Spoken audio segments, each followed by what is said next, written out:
If passive aggression were an Olympic sport, my HOA president would have 7 gold medals and a sponsorship deal with printer ink. All I did was park my car, my legally owned, insanely clean Rolls Royce, in my own driveway. Within minutes, she charged out like I'd installed a rocket launcher on the hood. She claimed it was disrupting the neighborhood's emotional balance. Not traffic, not safety, her feelings. And somehow I ended up in handcuffs. Stick around, because this rabbit hole leads to fake petitions, flying paint, and one of the pettiest suburban meltdowns you've ever seen. Comment your wildest HOA or neighbor horror story. I'm building a support group, and you're already qualified. Let me rewind. I'm Cole Simmons, 30, entrepreneur, owner of a growing chain of luxury car wash businesses. Business has been booming, and after scoring a contract with a high-end dealership downtown, I treated myself to a dream. A brand new Rolls-Royce Phantom. Midnight black, chrome so shiny it could blind your HOA president at noon, leather that smells like it charges rent, and an engine so quiet it could host a TED Talk mid-drive. After closing on this beautiful house in Maplewood Heights, one of those upscale suburban neighborhoods where every lawn looks perfect, I figured it was the perfect place to call home. The houses were all pristine colonials and Tudors, with lawns so uniform you'd think NASA calibrated them, and driveways wide enough to host a yacht parade. I thought I'd fit right in with my new ride and success story. Boy, was I wrong about that last part. The first time I pulled into my driveway, I noticed this woman across the street standing on her porch. She had shoulder-length blonde hair, was probably in her late 30s, and was wearing this crisp white blouse and dark slacks. But what really caught my attention was the way she was staring at my car. Her stare had that furious energy, like she'd just watched someone key her car, then realized it was also her ex's new girlfriend behind the wheel. Her mouth was hanging open, and her hands were clenched into fists.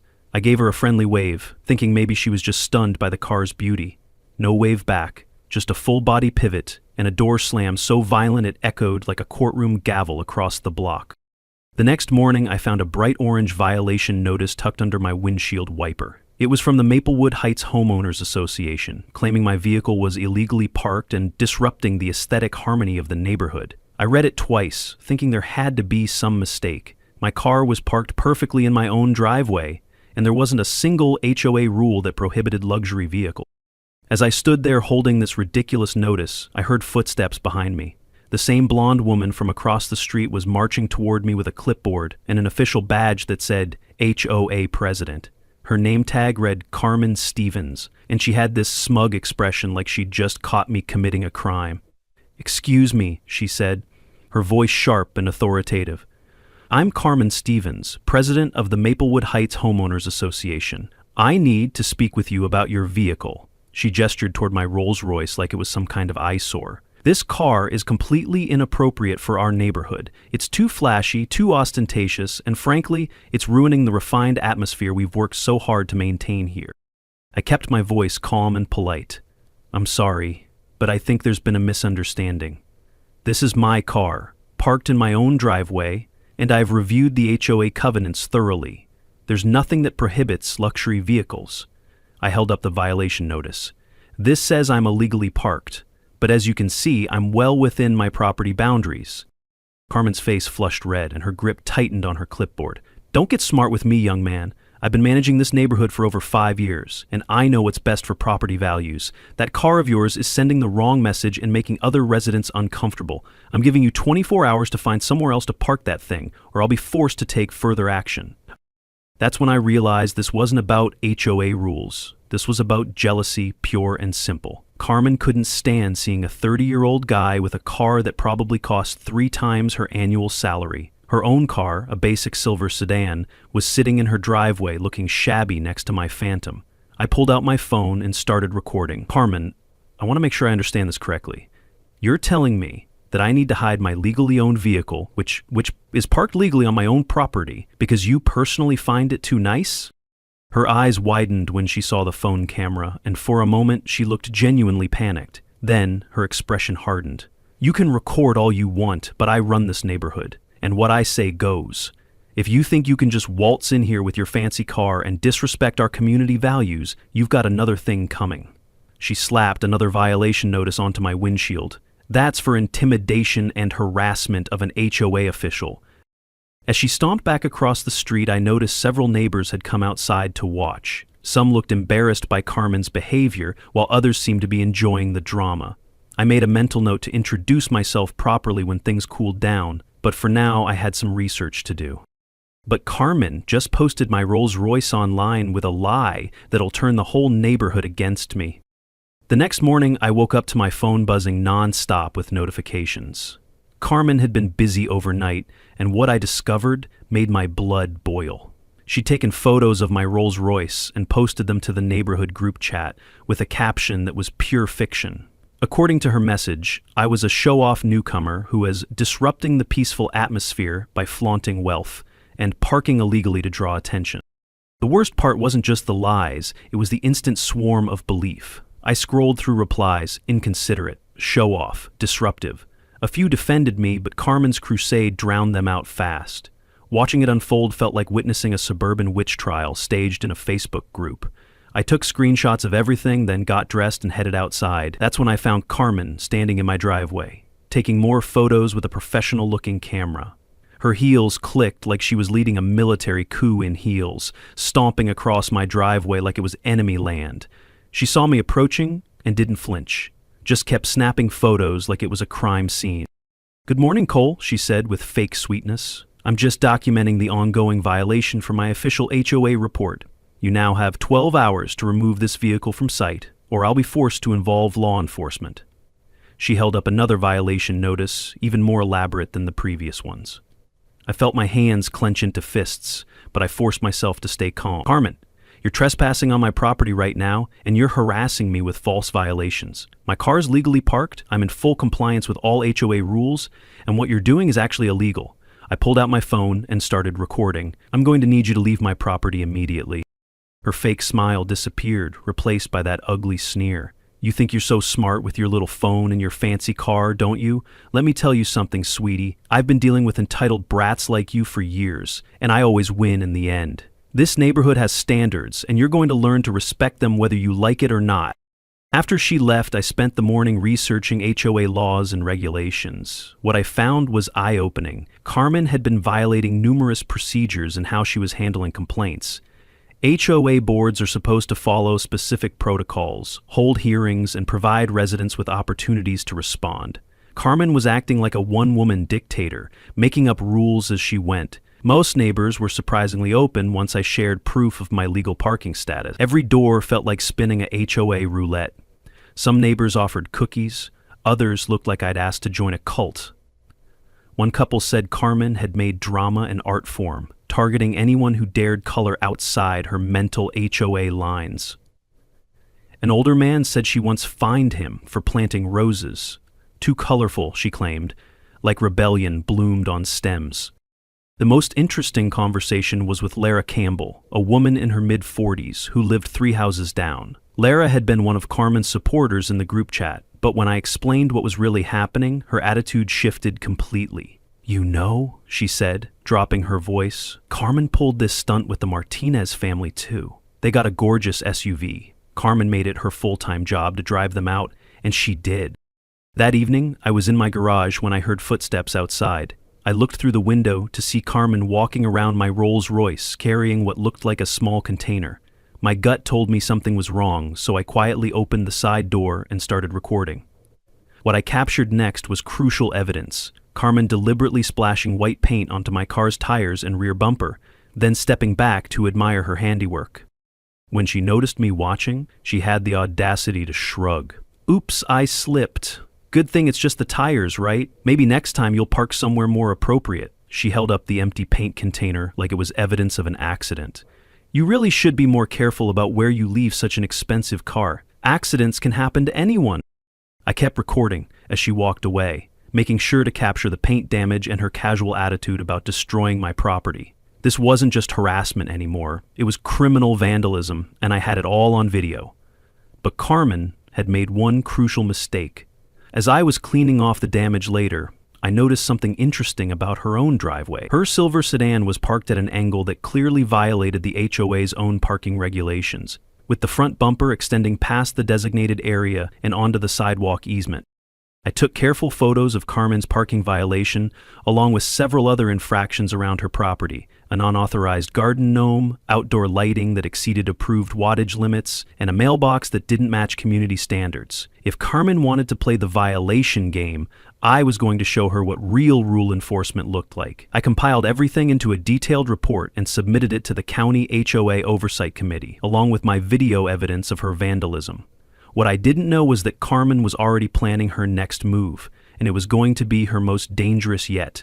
As I finished cleaning the paint off my car, I had no idea that Carmen was across the street, filming a video that would almost destroy my life. Carmen sent photos of my car to every neighbor, but I sent proof of her parking violations to the police. 3 days later, I was washing my Rolls-Royce when I heard a police cruiser pull up. My heart sank as I watched Officer Daniel Hayes step out with that serious expression cops get when responding to a complaint. He was middle-aged with graying hair and tired eyes that suggested he'd seen too much drama for one lifetime. "You Cole Simmons?" I nodded. "County PD. We got a complaint. Alleged threats, intimidation, and aggressive car washing." "Yes. Apparently that's a thing now. The complainant says you've been harassing her and making threatening gestures while, quote, aggressively washing your car in a menacing manner." He looked at my Rolls-Royce, then back at me with an expression that clearly said he'd heard ridiculous complaints before, but this one might take the cake. I didn't know HOA drama came with traffic surveillance protocols. I couldn't help but laugh, which probably wasn't the best reaction. "Officer Hayes, I think there's been a serious misunderstanding. I've been washing my car in my own driveway, and the only person doing any harassing is Carmen Stevens, the HOA president. She's been vandalizing my property and issuing fake violations because she doesn't like my car." I gestured toward the Rolls-Royce. "I have video evidence of everything, including her throwing paint on my car." Officer Hayes looked skeptical but interested. "Ms. Stevens showed me a video of you allegedly yelling and making threatening gestures toward her while washing your car. She says you've been doing this repeatedly to intimidate her." He paused, studying my face.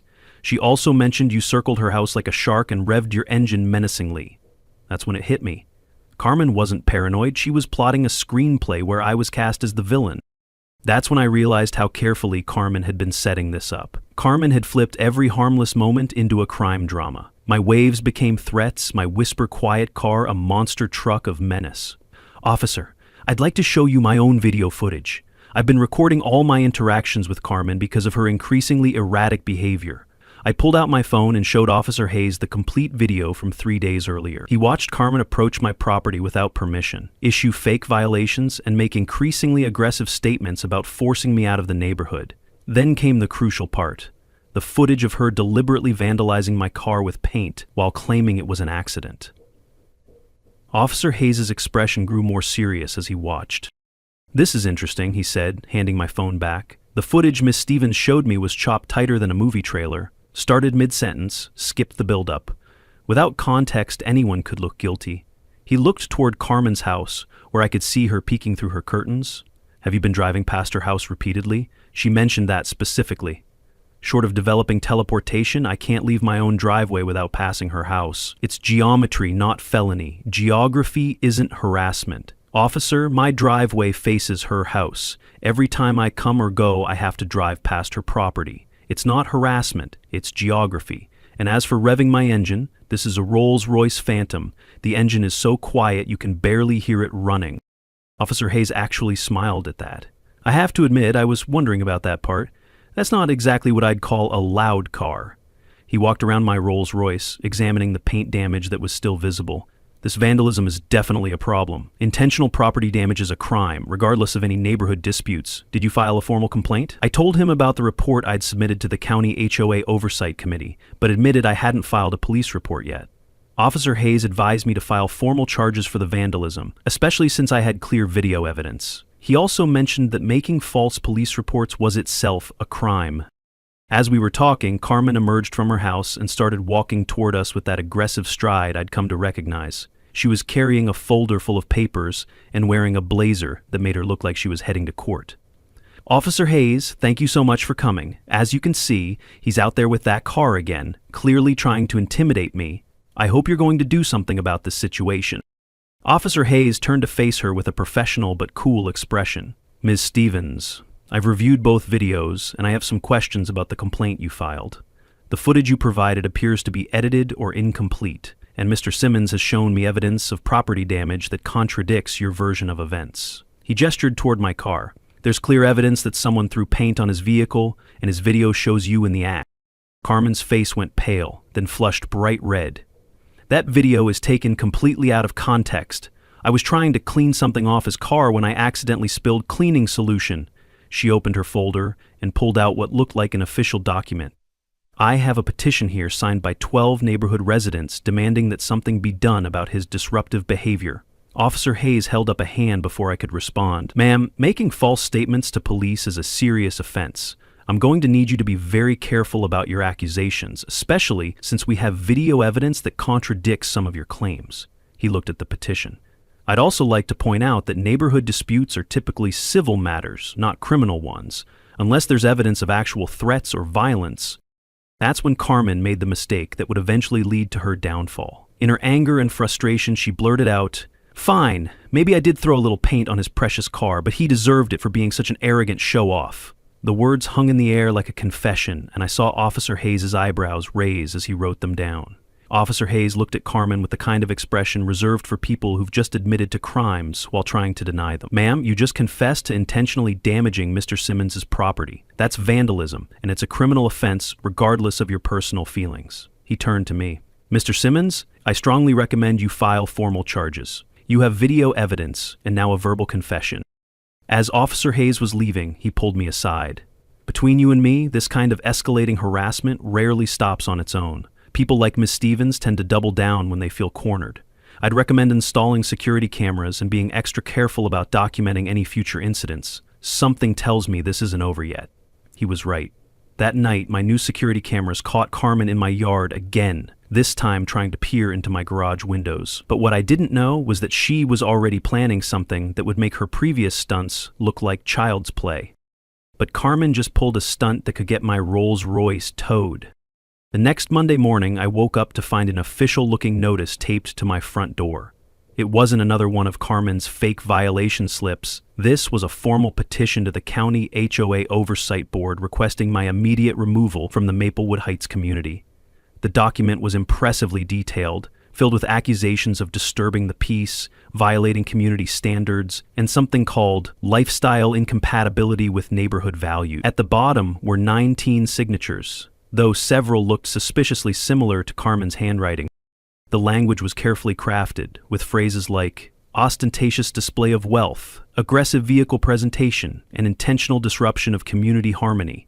Carmen had done her homework, creating arguments that sounded official while dancing around the fact that I hadn't actually broken any real rules.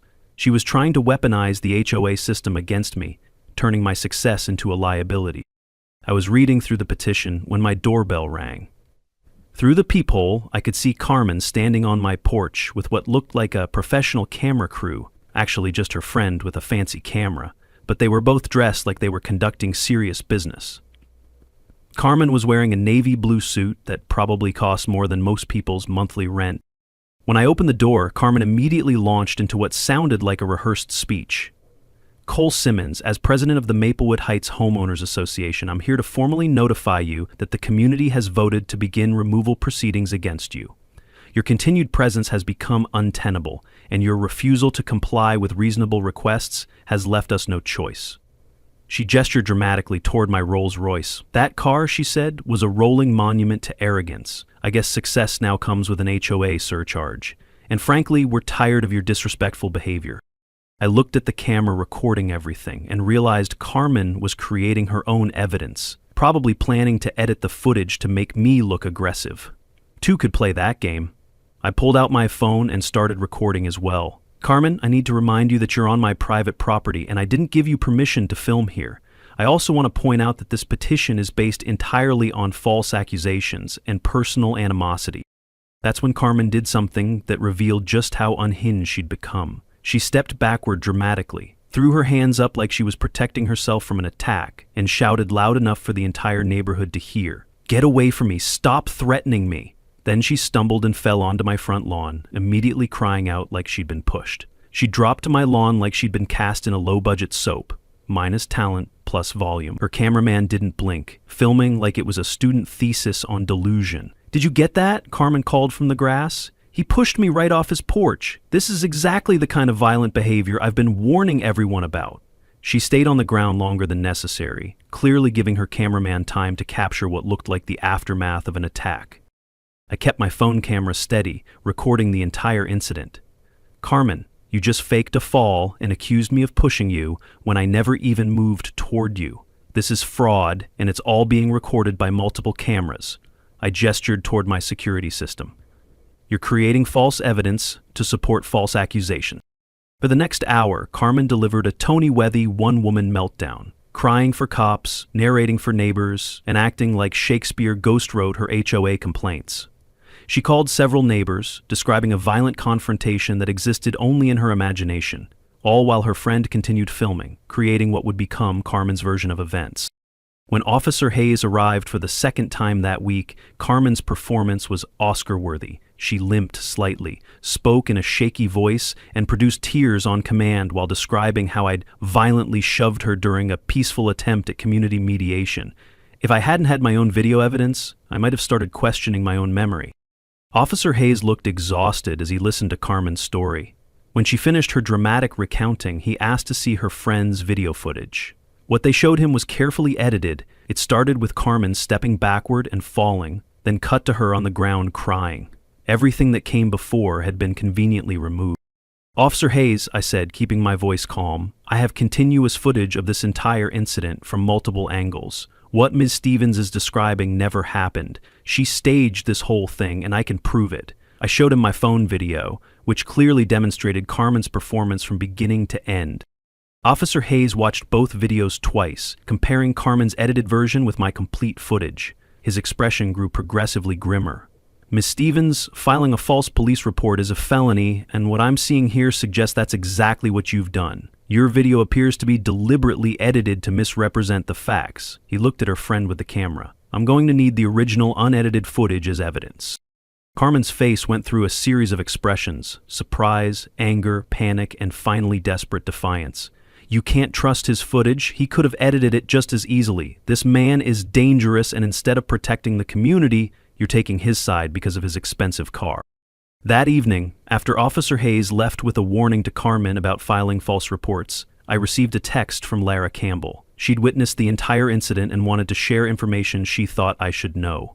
When I called her back, what she told me changed everything. "Cole," Lara said, her voice hushed like she was sharing dangerous secrets. "What Carmen did today wasn't the first time. 3 years ago, she accused another neighbor of assault when he refused to remove a basketball hoop. She staged a similar fall and tried to get him arrested." Lara paused, then delivered the bombshell. "But here's what you really need to know. Carmen has been impersonating other residents to file fake complaints. I have proof." But Carmen's next move almost got me kicked out for good. 2 weeks later, I thought the worst was behind me. Carmen had been quiet since Officer Hayes warned her about filing false reports, and the neighborhood drama seemed to be cooling down. That optimism lasted exactly until 7:30 on a Tuesday morning, when I woke up to the sound of multiple police sirens and 3 patrol cars parked outside my house. I threw on some clothes and rushed outside to find Officer Hayes and 2 other officers standing in my driveway, all looking serious and professional. Hayes had his hand resting on his handcuffs, and the other officers were positioned like they expected trouble. Behind them, I could see Carmen standing on her front porch with what looked like a bandage on her forehead and a sling on her left arm, playing the victim with theatrical precision.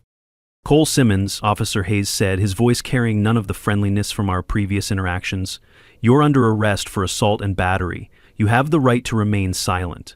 The words hit me like a physical blow as I felt the cold metal of handcuffs clicking around my wrists. As the cuffs clicked shut, my chest didn't hurt from fear. It was the weight of humiliation. I thought I'd made it. Now I looked like a millionaire mugshot meme. I was standing next to my beloved Royce being arrested for a crime I didn't commit, while Carmen watched from across the street with obvious satisfaction. To any passerby, I looked like a millionaire meme, cuffed beside a Royce, led away like I'd robbed a jewelry store. I wasn't sure if this was real or just some HOA-themed fever dream. Was success so offensive that it came with sirens and slander? I could see neighbors gathering on their porches with their phones out, recording.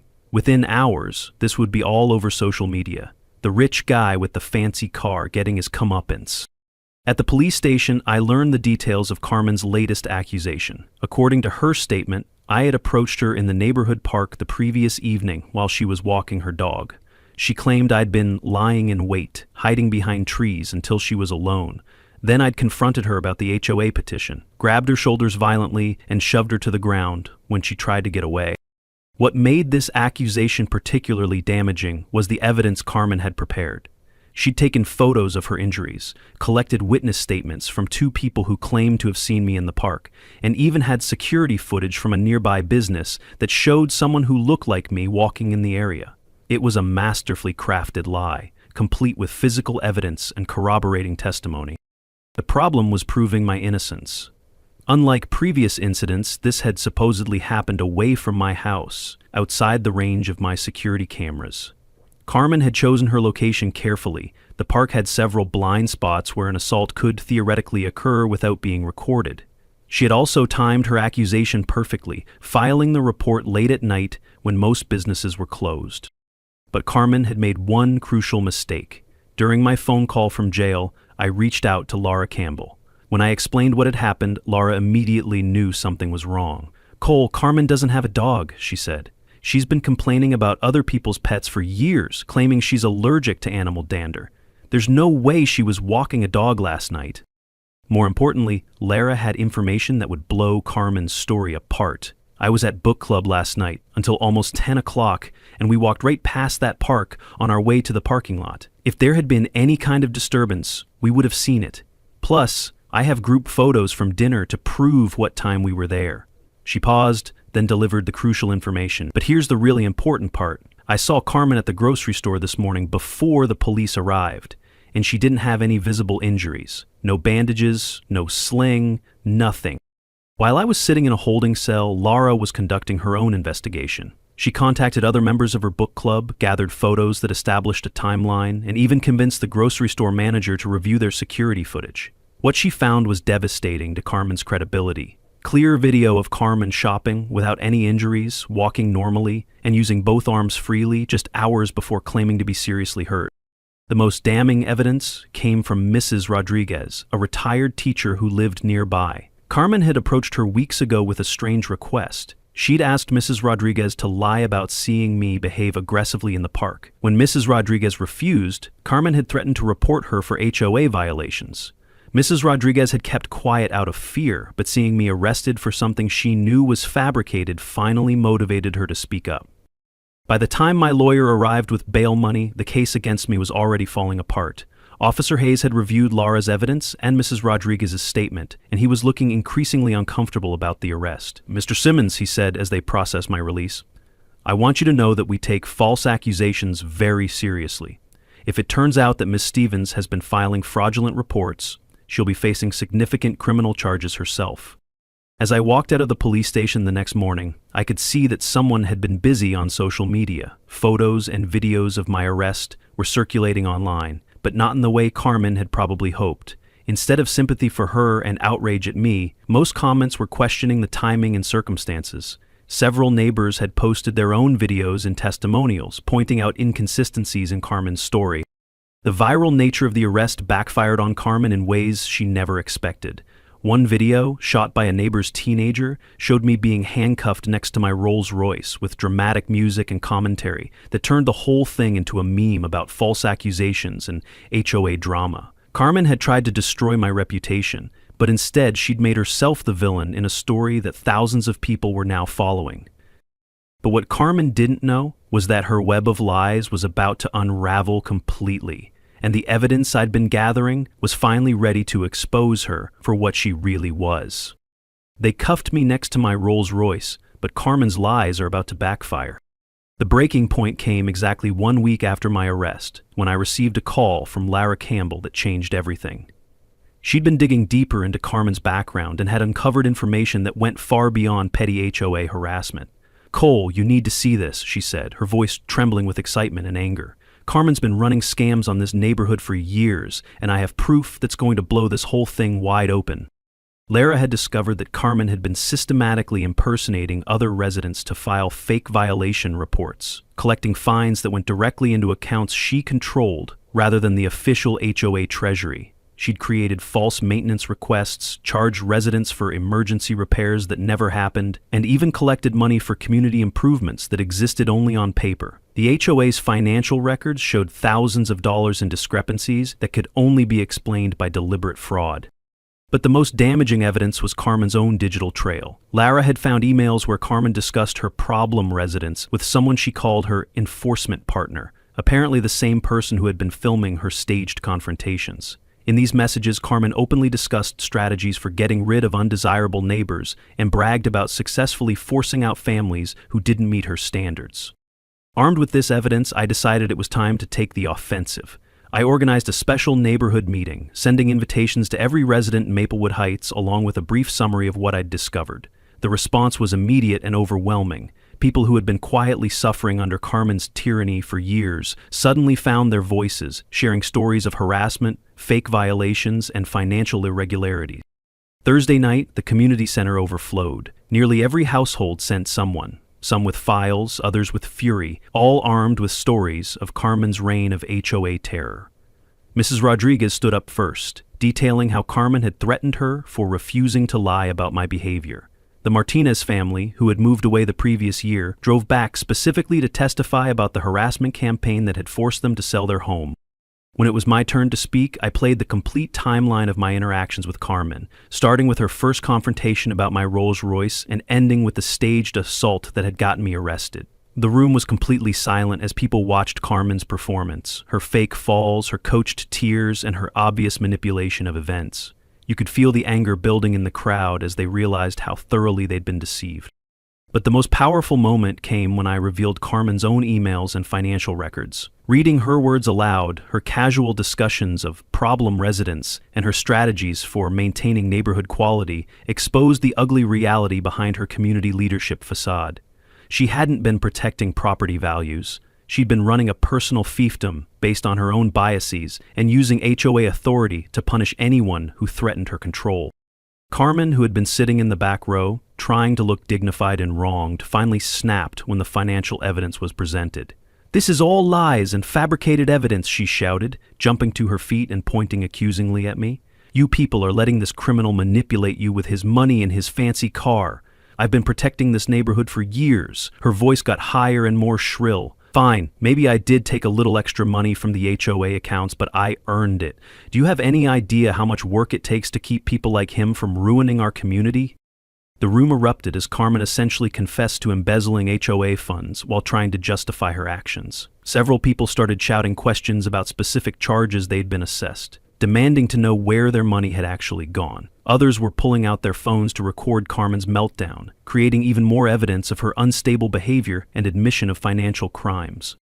Officer Hayes, who had been attending the meeting as a community liaison, stood up and announced that formal charges would be filed against Carmen for fraud, embezzlement, filing false police reports, and harassment. Based on the evidence presented here tonight and our ongoing investigation, it's clear that Ms. Stevens has been using her position to commit multiple crimes against this community. The vote to remove Carmen from the HOA presidency was unanimous, with only Carmen herself abstaining. But the neighborhood went further than just removing her from office. They voted to pursue full criminal and civil action against her, seeking restitution for all the money she'd stolen and compensation for the residents she'd driven away through harassment. As people filed out of the meeting, many stopped to apologize to me personally for believing Carmen's lies and for not speaking up sooner. The couple who lived next to Carmen mentioned that they'd heard her practicing her victim voice in her backyard before making police reports. Another neighbor revealed that Carmen had tried to recruit her to spy on my activities. The most satisfying moment came when Laura stood up to address the crowd. "I want everyone to understand what really happened here," she said, her voice carrying across the silent room. "Carmen targeted Cole not because he broke any rules, but because his success made her feel inadequate. She saw his car and his confidence, and instead of examining her own life, she decided to destroy his. That's not community leadership. That's pure jealousy and spite." As I drove my Rolls Royce home that night, I could see Carmen through her front window, frantically packing boxes and loading them into her beat-up sedan. Word had already spread about her impending arrest, and several people had mentioned seeing moving trucks scheduled for the next day. Carmen was fleeing before she could face the full consequences of her actions, but it was too late to escape justice entirely. Carmen's out of the HOA, but she's planning one final attack on my car. 3 weeks after the neighborhood meeting that exposed Carmen's crimes, I thought the drama was finally over. She'd been removed from the HOA presidency, criminal charges had been filed, and the community had rallied around me in a way that restored my faith in human decency. My Rolls-Royce was no longer a source of tension, people had started waving when I drove by, and car enthusiasts had even asked for a closer look. But Carmen Stevens wasn't ready to go quietly. On a bright Friday morning, as I was heading out to check on my car wash locations, I noticed something odd about my Rolls-Royce. The paint looked different somehow, duller than usual, and there were strange streaks across the hood and sides. As I got closer, the smell hit me. Acid. Someone had poured corrosive substance across my beautiful car, eating into the paint and leaving permanent damage that would cost thousands to repair. I immediately called Officer Hayes, who arrived within minutes along with a crime scene photographer. The damage was extensive and clearly intentional. Whoever had done this had taken their time, methodically covering every surface with whatever chemical they'd used. Hayes took samples for lab analysis, but we both knew who was responsible. The question was whether we could prove it. That's when my security system paid for itself. The cameras I'd installed after Carmen's previous stunts had captured everything in high-definition color. The footage showed Carmen approaching my car at 3 a.m, wearing dark clothing and carrying what looked like a large container. She'd spent nearly an hour systematically destroying my Rolls-Royce, occasionally stepping back to admire her handiwork. Her face was clearly visible in several shots, and the license plate of her getaway car was perfectly readable. But Carmen had made an even bigger mistake. In her rage and desperation, she'd left behind the container she'd used to carry the acid. Officer Hayes found it in the bushes beside my driveway, and it still had Carmen's fingerprints all over it. Even better, the receipt for purchasing the industrial-strength paint stripper was still in her purse when they arrested her later that morning. The arrest happened right in front of the HOA office, where Carmen had gone to retrieve personal items she'd left behind after being removed from the presidency. I was there with Lara Campbell and several other neighbors discussing plans for electing new leadership when we saw the police cars pull up. Carmen emerged from the building carrying a box of files, took one look at the officers approaching, and immediately started her victim act. "Officers, thank goodness you're here," she called out, setting down her box and assuming that familiar pose of injured innocence. "I've been receiving death threats from that man," she pointed directly at me, "and I fear for my safety every day. He's been stalking me, vandalizing my property, and now he's trying to frame me for crimes I didn't commit." Her voice had that same theatrical quality, but this time it fell flat. "Carmen Stevens," Officer Hayes announced in his official voice. "You're under arrest for felony vandalism, criminal mischief, and violation of your restraining order. You have the right to remain silent." The irony was perfect, Carmen being cuffed in almost the exact spot where she'd orchestrated my own arrest just a few weeks earlier. But this time, there were no fake injuries, no staged drama, just the cold reality of consequences finally catching up. The crowd that had gathered was larger than I expected. Word had spread quickly about Carmen's final act of vandalism, and people had come out to witness her arrest. Several neighbors were live-streaming the event, and I could see the viewer counts climbing rapidly as the story spread across social media. Carmen had always craved attention and control. Now she was getting both, just not in the way she'd hoped. As the officers led Carmen toward their patrol car, she made one last, desperate attempt to control the narrative. "This is all a setup," she screamed, struggling against the handcuffs. "He paid you off. Rich people always win. His fancy car is more important to you than an honest, hard-working woman. If being falsely arrested and acid-bombed is winning, someone please explain the prize again." Her voice cracked with genuine emotion, but it was the emotion of someone finally facing accountability for years of abuse. Officer Hayes made sure to walk Carmen past my damaged Rolls-Royce on the way to the patrol car, letting her see the evidence of her own crime. The acid had eaten through the paint in several places, leaving scars that would be permanent reminders of her hatred and jealousy. But somehow, seeing her in handcuffs made the damage feel less important. Cars can be repaired. Vindication is priceless. As the police cars drove away with Carmen in the back seat, the crowd began to disperse, but not before several people approached me with apologies and congratulations. The elderly gentleman, who lived 2 streets over, shook my hand and said, "Son, I'm sorry it took so long for the truth to come out. That woman fooled a lot of us, but you handled this with more class than she ever showed." Later that evening, as I was arranging for my Rolls Royce to be towed to a restoration shop, I received an email that brought the whole saga full circle. The county had appointed a temporary HOA management company to oversee Maplewood Heights while new leadership was elected, and they wanted to offer me a position as an advisor to help reform the community's governance structure. The very organization that Carmen had weaponized against me was now asking for my help. The final twist came a month later, when Carmen's criminal trial made local headlines. The prosecutor had compiled evidence of multiple crimes spanning several years, including financial fraud, false police reports, harassment campaigns against various residents, and finally, the felony vandalism of my car. Carmen was sentenced to 2 years in prison, ordered to pay full restitution to everyone she'd stolen from, and banned from holding any HOA position for life. My restored Rolls Royce gleamed even brighter than before, its new paint job somehow more brilliant than the original. As I cruised through the neighborhood on weekend mornings, children would wave from their bicycles and neighbors would call out friendly greetings from their gardens. The car that had once been a symbol of division had become a reminder of justice served and community strength.